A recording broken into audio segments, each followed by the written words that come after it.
وہ مرد و خواتین و حضرات جنہوں نے اپنی زندگی میں ورزش ایکسرسائز اپنا معمول نہیں بنایا ہوتا ہے، جن کے ہیلدی لائف سٹائل چوائسز نہیں ہوتے ہیں، تو ان میں اس بیماری کے چانسز زیادہ ہوتے ہیں. اور اس کے سب سے بڑے نقصانات یہ ہیں کہ آخری عمر میں جا کے آپ کو ہڈی میں درد ہونے لگتا ہے، آپ کی ہائٹ کم ہونے لگتی ہے، آپ کی کمر جھک جاتی ہے، اور آپ کو فریکچر ہونے کے چانسز زیادہ ہو جاتے ہیں. یعنی چلتے چلتے آپ گر پڑتے ہیں، چوٹ لگتی ہے، یا آپ کا پیر پھنس جاتا ہے گھر میں کسی قالین کے ساتھ، تو اس سے آپ کی ہڈیاں فریکچر ہو سکتی ہیں. اور اگر ہڈیاں ٹوٹ جائیں تو اس کے اور بھی کمپلیکیشنز ہوتے ہیں. یعنی 25% وہ افراد جن کی آسٹیوپروسس کی وجہ سے سرجری ہو جائے، 25% امراض 100 میں سے 1 سال کے اندر ہی وفات پا جاتے ہیں. اور جو 25% پیشنٹس ہوتے ہیں ان کے اگر سرجری بھی ہو جائے وہ دوبارہ اسی طرح لائف میں فنکشنل نہیں ہو پاتے ہیں. تو یہ ایک قسم کے ایک آپ سوسائٹی کے اوپر بھی اور اپنے آپ کے اوپر بھی برڈن ہو جاتے ہیں، کیونکہ ایک دوسرے افراد کو آپ کی کیئر کرنی پڑتی ہے ہمیشہ کے لیے. تو اس حوالے سے آپ کو کیئرفل رہنا چاہیے. ٹھیک ہے. آرتھرائٹس کے بارے میں ڈاکٹر صاحب بتا دیں، یہ ہڈیوں کی کیسی بیماری ہے، اس کی کیا وجوہات ہو سکتی ہے اور ٹریٹمنٹ پھر کس طرح کی جائے؟ دیکھیے آرتھرائٹس کو ہم کہہ سکتے ہیں ہڈی کا گھسنا. بیسیکلی ہماری جو لانگ بونز بڑی ہڈیاں ہوتی ہیں، چھوٹی ہڈیاں ہوتی ہیں، ان کے سرے پر ایک پروٹیکٹیو کارٹلیج لگی ہوتی ہے جو ایک فرم اور سلپری ٹیشو ہوتا ہے جو ہڈیوں کو ایک فرکشن لیس موومنٹ پرووائڈ کرتا ہے.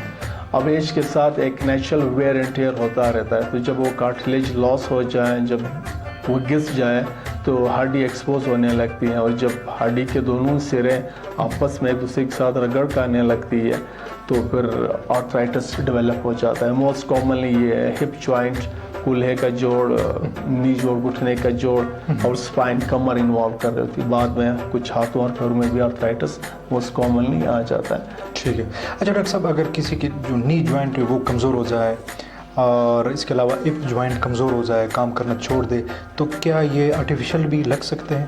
جی ہاں، دیکھیں اگر آرتھرائٹس ایڈوانس سٹیج میں ہو جائے، چاہے وہ ہپ آرتھرائٹس ہو یا نی آرتھرائٹس ہو، اٹ مینس کہ کارٹلیج بالکل ختم ہو جائے، تو ہم میڈیکل علاج کے ذریعے، میڈیکل ٹریٹمنٹ مینز انجیکشنز اور ٹیبلٹ کے ذریعے ان کی علامات کو کنٹرول کر سکتے ہیں، لیکن اس جوائنٹ کو ہم بنا نہیں سکتے.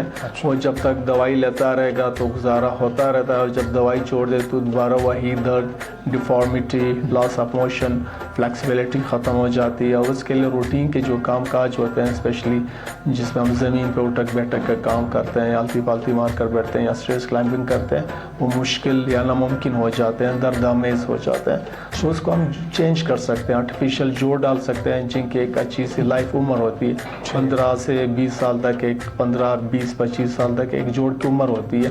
اگر جوڑ ہم ڈال دیں، ریپلیسمنٹ کر دیں، اور اس کو مریض گھٹنے کا بھی جوڑ ایگزیکٹلی، اگر نہیں، اور اس کے علاوہ ٹوٹلی ریپلیسمنٹ اگر سرجری ہو جاتی ہے تو 15 سے 25 سال تک مریض اگر احتیاط کریں تو آرام سے اس کی لائف. لوگ کہتے ہیں کہ اس کے نقصانات بہت زیادہ، اس کے کوئی نقصان؟ وہ اپنی لا علمی کی بنیاد کے اوپر کہتے ہیں. اگر ایک specialist orthopaedic surgeon who is trained in totally replacements وہ ایسی بات کہے تو سمجھ میں آتی ہے، لیکن وہ ایسی بات نہیں کہے گا.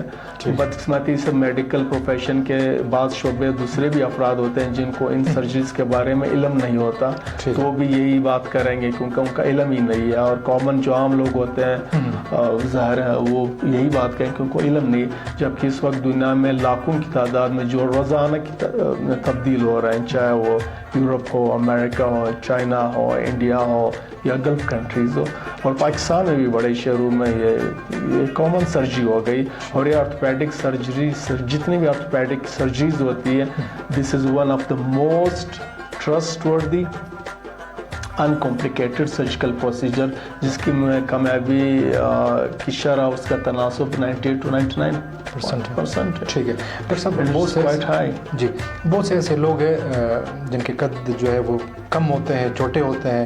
اگر وہ چاہیں کہ وہ بڑے نظر آئے، وہ جو ہے ان کا قد بڑا ہو جائے، تو کیا ہڈیوں، آپ کی جو اسپیشلٹی ہے ماہر امراض ہڈی و جوڑ ہے، آرتھوپیڈک سرجن ہے آپ، کوئی ایسا پروسیجر ہے کہ یہ لڑکے یا لڑکیاں لمبے قد کی ہو جائیں؟ اس میں دو طریقے ہو سکتے ہیں. ایک تو مشین ہوتی ہے جس کو ہم ایلزروف مشین کہتے ہیں. ایک میٹل کا جنگلہ ہوتا ہے جس کے اندر سے کچھ وائریں ہوتی ہیں, وہ مریض کی ہڈیوں کے پار پاس ہوتی ہے. اچھا. جس میں ہم ہڈیوں کو کریک کرتے ہیں, کنٹرولڈ انوائرمنٹ میں فریکچر کرتے ہیں یعنی توڑتے ہیں, ہڈیوں کے بیچ میں فاصلہ پیدا کرتے ہیں. اچھا. اور پھر 1 ملی میٹر پر ڈے کے حساب سے ہڈیوں کو اس رنگ کے زیرے کھینچتے ہیں. تو ہڈیاں چونکہ میں نے ابھی بتایا کہ ایک لیونگ ٹیشو ہے, جب ہم ہڈیوں کو ایک کنٹرول طریقے سے ڈسٹریکٹ کریں گے, کھینچتے ہیں, تو ان کے درمیان میں نئی ہڈی بننے لگتی ہے. تو دس ایلزروف جو ایک ٹیکنیک ہے, اس کے ذریعے ہم ہڈیوں کو بڑا کر سکتے ہیں. جس میں اگر اب اس میں دو باتیں ہوتی ہیں. اگر کسی کا قد چھوٹا ہے اور وہ بالکل نارمل ہے تو اس میں 2.5 to 3 انچ تک سیفلی ہم ان کا قد لمبا کر سکتے ہیں. اگر ہم ٹانگوں کی بات کریں, ساتھ میں اتنی 3 انچ یا 2 انچ ہم فیمر یا اندران کی ہڈی کو بھی توڑ کے اسی طرح کے انچ کے لمبا کر سکتے ہیں. تو آپ کہہ سکتے ہیں کہ 3 سے 5 انچ ہم قد لمبا کر سکتے ہیں. لیکن ایک ایتھیکل ایشو ہے کہ اکثر ممالک میں اس کی اجازت نہیں ہے. کچھ ممالک میں اس کی والنٹرلی لوگ کرتے ہیں, اجازت ہے ملکی سطح پر, جس میں چائنا شامل ہے یا رشیا شامل ہے کیونکہ ایک ریشن ٹیکنیک ہے, اور US شامل ہے جہاں پر یہ کام ہو سکتا ہے. لیکن ابھی بھی بعض ڈاکٹر صرف کاسمیٹک پروسیجر کی خاطر یا ایک نارمل تندرست آدمی میں ریلیکٹنٹ ہیں اس پروسیجر کے ذریعے. ہاں, اگر کسی کو بیماری ہے جس کو ہم ڈوارفزم کہتے ہیں, کسی بیماری کی وجہ سے اس کا قد چھوٹا رہ گیا ہے, ہاتھ پیر پاؤں, تو یقیناً اس میں یہ کام ہے ابھی سے سر انجام دیا جا سکتا ہے. بالکل ایک مختصر سا ہمارے ویورز کے لیے ایک پیغام تاکہ وہ اپنائیں اور ہڈیوں کی بیماریوں سے اپنے آپ کو بچائیں, دردوں سے اپنے آپ کو بچائیں. سب سے پہلے یہ بات تو یہ ہے کہ اگر ہڈیوں کو کوئی بھی پرابلم ہو تو فوراً اپنے معالج سے ملیں, آرتھوپیڈک اسپیشلسٹ سرجن سے ملنے کی ضرورت ہے تاکہ آپ کی تشخیص ہو جائے. تشخیص کے اوپر ہی بیماری کا علاج ہوتا ہے, number 1. Second, healthy life style اپنائیں. ہفتے میں کم از کم 150 منٹ ورزش کرنی چاہیے, جس کو اگر روزانہ 20-25 منٹ کی ورزش ہڈیوں کے لیے نہایت مفید ہے, جس میں ویٹ ٹریننگ ہو اور اسٹرینتھ ٹریننگ ایکسرسائز ہو, پوسچر, ایروبکس اور یوگا ٹائپ کی ورزشیں کی جائے. نمبر 3 بات پہ ایک ہیلدی ڈائٹ, بیلنس ڈائٹ بچپن ہی سے کھانی چاہیے, جس میں کیلشیم اور وٹامن ڈی کی مقدار انٹرنیشنل ریکمنڈیشنز کے مطابق ہو, یعنی 1000 ملی گرام کیلشیم پر ڈے اور 600 to 800 international units of vitamin D آپ کی ڈائٹ سے آپ کو ملنی چاہیے. اگر کسی وجہ سے آپ کی ڈائٹ کمپرومائزڈ ہے تو آپ سپلیمنٹس بھی لے سکتے ہیں ڈاکٹر کے مشورے کے مطابق. ٹھیک ہے ڈاکٹر صاحب, تھینک یو سو مچ وقت دینے کا, بڑی مہربانی, بہت شکریہ. جی ناظرین, آج کے پروگرام میں ہمیں وقت دیا محترم ڈاکٹر محمد ہمایون حمید صاحب نے, آرتھوپیڈک سرجن ہیں, ماہر امراض ہڈی و جوڑ.